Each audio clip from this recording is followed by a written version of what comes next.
नमस्कार जी। तो आज हम आपको जो करवा चौथ माता है उसकी जो व्रत कथा है वो सुनाएंगे कि किस प्रकार हमारी जो करवा चौथ की कथा है हम वो सुनाते हैं और सभी भाई बहनों की जो इच्छा है वो पूरी हो और सभी माताओं बहनों का जो सुहाग है वो सदा बना रहे और करवा चौथ माता है उसकी कृपा हमेशा बनी रहे। वैसे तो साल में 4 करवा चौथ आती है, मतलब 4 चौथ आती हैं, तो उनमें से चारों नहीं रख सकते तो कम से कम 2 रखना बहुत ज़रूरी है। एक तो करवा चौथ, एक तिलकुटनी का व्रत जो आता है चौथ को, वो भी पति के लिए होता है, वो भी रखना बहुत ज़्यादा जरूरी होता है।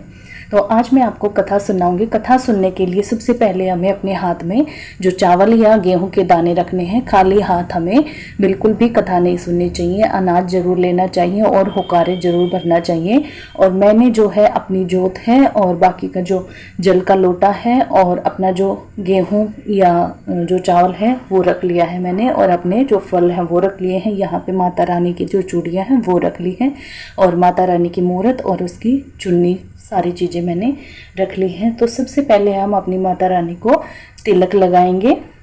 तो तिलक लगाने के बाद हमें अपने जो कहानी है वो सुननी है। तो अभी हमें जो हुकारे हैं वो भी भरना ज़रूरी है।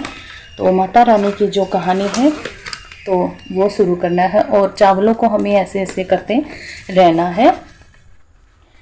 तो कार्तिक मास को करवा चौथ की व्रत आता है। तो इस दिन गणेश जी का पूजन और जो शिव जी पार्वती है उनका पूजन किया जाता है और सुहागिन स्त्रियां इस व्रत को अपनी पति की लंबी आयु के लिए रखती हैं। प्राचीन काल में द्विज नामक ब्राह्मण के 7 पुत्र थे और एक वीरावती नाम की कन्या थी। वीरावती पहली बार करवा चौथ व्रत के दिन भूख से व्याकुल होकर मूर्छित जमीन पर गिर पड़ी। तभी सब भाई बहन यह देखकर रोने लगे क्योंकि उन्होंने अपनी बहन को कभी इस हालत में नहीं देखा था।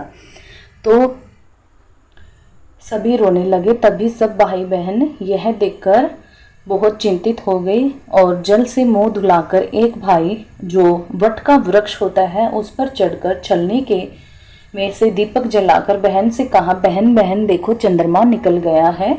और उस बहन ने अपनी भाभीियों को बोला कि भाभी भाभी चंद्रमा निकल गया है, चलो अर्घ देने चलते हैं। तो भाभीियों ने कहा, ये हमारे नाम का चंद्रमा नहीं है, तुम्हारे नाम का चंद्रमा है, तुम अर्घ दे सकती हो। हम तो अपना जो असली चंद्रमा है वो निकलेगा तभी हम अपना जो अर्घ है वो देंगे। उस जो छलनी वाली जो अग्नि भाइयों ने जलाई थी उसको देखकर जो बहन है वह चंद्रमा समझकर अर्घ देने के लिए चली गई। और अर्घ देने के बाद जब वह भोजन करने बैठी तो फिर उसके पहले निवाले में जो बाल है वो निकला और दूसरे निवाले में छींक निकली, दूसरे निवाले में छींक आई और तीसरे निवाले में ससुराल से उसका बुलावा आ गया। और ससुराल में उसने देखा कि उसका पति मरा पड़ा है। संयोग से वहां इंद्राणी आई। वीरावती उन्हें देखकर विलाप करते हुए बोली कि हे माँ, यह किस अपराध का फल है। प्रार्थना करते हुए बोली कि मेरे पति को जिंदा कर दो।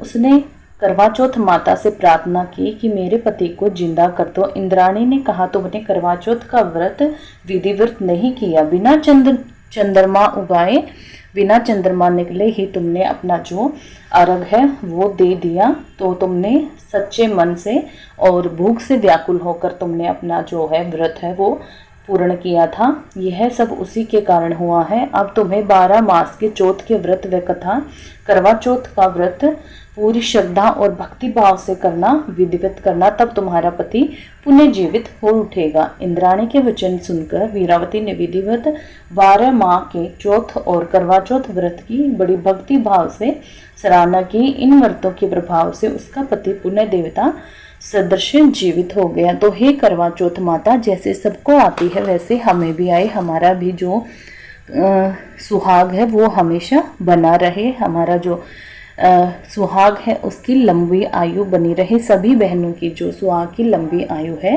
वो बनी रहे। और अंत में हम जो चावल के दाने हैं वो इसमें अपने लोटे में अर्पित कर देंगे, अपने लोटे में अर्पित कर देंगे, दाने छोड़ देंगे। अब एक जो कथा है वो है बाबा विंध्याक की। जो बाबा विंध्याक है वो चमची में जो चम्मच होती है, बाबा विंध्याक चम्मच में दूध और मुट्ठी में चावल लेके घूमता है, कोई खीर बना दो, खीर बना दो। तो फिर सब ने मना कर दिया, तो एक बूढ़ी औरत बोली, आ जाओ बाबा, मैं आपके लिए खीर बनाती हूँ। तो उसने बड़ा जो पतीला है वो रख दिया, तो वो मतलब भर गया, वो उसकी शक्ति से वो सारा पतीला है वो भर गया और खीर बना के रख दी। बाबा तब तक गांव में फेरी लगाने के लिए चले गए। तो फिर उस जो बूढ़ी वो औरत थी, उसकी जो बहू थी, वो अपना जो काम है पशुओं का वो करके आई और उसने आते ही देखा कि खीर बनी हुई है। उसने किसी से नहीं पूछा और जो दरवाजा है उसके पीछे बैठकर अपनी जो खीर है वो खा ली। और फिर बाबा आए तो बूढ़ी माँ ने कहा कि बाबा भोग लगा लो, उसके बाद हम सबको खीर देंगे। तो बाबा ने कहा, मैंने तो उसी वक्त भोग लगा लिया था जब तुम्हारी बहू ने खीर खाई थी। तो हे बाबा विंध्याक जी, आप जैसे सबको आए वैसे हमें भी आना। तो यही कहानी का जो अंत है मैं वो करती हूँ। उम्मीद है आपको करवा चौथ माता की जो कथा है वो आपको पसंद आई होगी।